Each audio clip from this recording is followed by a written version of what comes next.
Hello and welcome.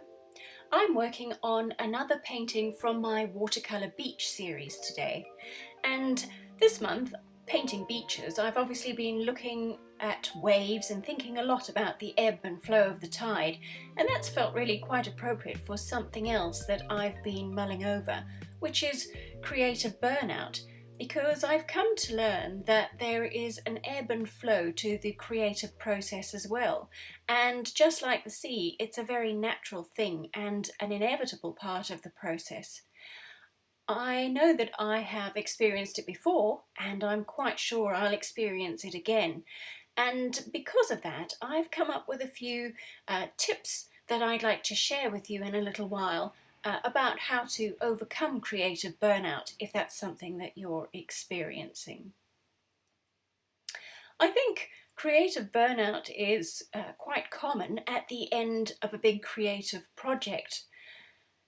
It's a funny thing because I think even when you're consuming somebody else's creative work, when you get to the end of a big project, something like finishing the last page on a fantastic novel that you've been enjoying very much, or finishing the last episode of a binge-watching session on a Netflix series that you've been loving, there's a kind of withdrawal that happens at the end of that.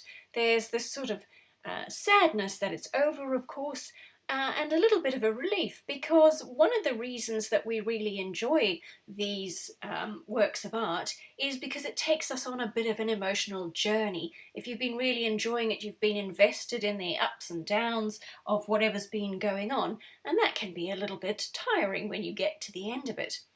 And I think it's pretty much the same when you've been doing the creative work yourself. Recently I did a 30-day challenge, well I suppose it's a 31-day challenge, which was World Watercolour Month. And I know lots of people recently did another month-long challenge of Inktober. And my experience of those sort of month-long challenges is that they are a fantastic way to be really prolific and to, really push the bounds of your creativity, making yourself come to the page every day and produce what you need to produce. But when you get to the end of it, you're kind of depleted.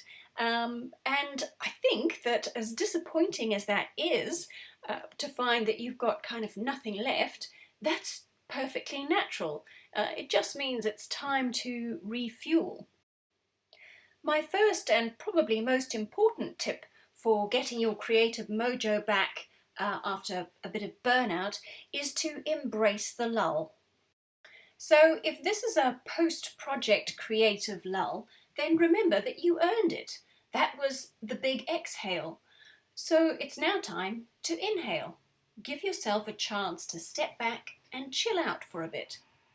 And if you just happen to be stuck, not because of a big project, make peace with that too. I think it's just your inner wisdom telling you that you're in the inspiration gathering phase. Nothing's going to be gained by beating up on yourself for not being creatively productive right now. You'll do a lot better by just taking a nap, if that's what you think you need. So to sum up my first tip, reboot, don't rebuke yourself. Sometimes, if you either can't step away from your creative work or won't step away from your creative work, but do still feel a bit burnt out, one of the best things to do is just give yourself a bit of a change. If you are able to step away, that change could be something like the advice I'm sure you've heard before about stepping out into nature, going and taking a walk, giving yourself some sort of a little holiday, going out and socialising, that kind of thing. But if you don't feel able to do that, you can give yourself a bit of a change in the creative work itself. I'll give you an example of what I did recently. As I said, I participated in that World Watercolour Month challenge, which involved creating a watercolour painting every single day for the month of July.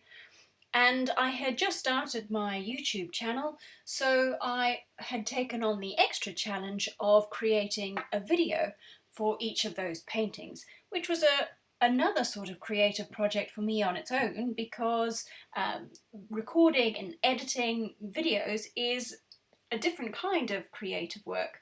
So it was a big project for me. But I wanted to carry on painting, obviously, when I had finished, and carry on creating videos. So I had to figure out a different way to give myself a change. And one of the things that always inspires me is different art supplies. So I love watercolour, obviously, but I've got a couple of watercolour supplies that I don't use very often. So those are the ones I turn to when I need to change things up a bit. For me, that was Brusho, which is a form of powdered watercolour, and I'll pop a link in the top corner to show you a video of Brusho painting if that's something you are interested in or haven't heard of before. And just that was enough to kind of make me remember the fun of playing with art supplies.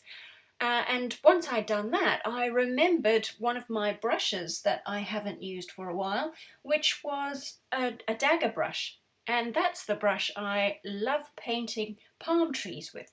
And that was actually where the inspiration for this whole series of watercolour beach paintings came from, was just using a different supply. My third tip is what I call return to source. What I mean is, since you find yourself in this resting phase of the creative process, I think it's a great idea to return to your own original sources of inspiration. What was it that made you want to pick up a brush in the first place? Some of my best inspirations are the books from my favourite watercolour artists.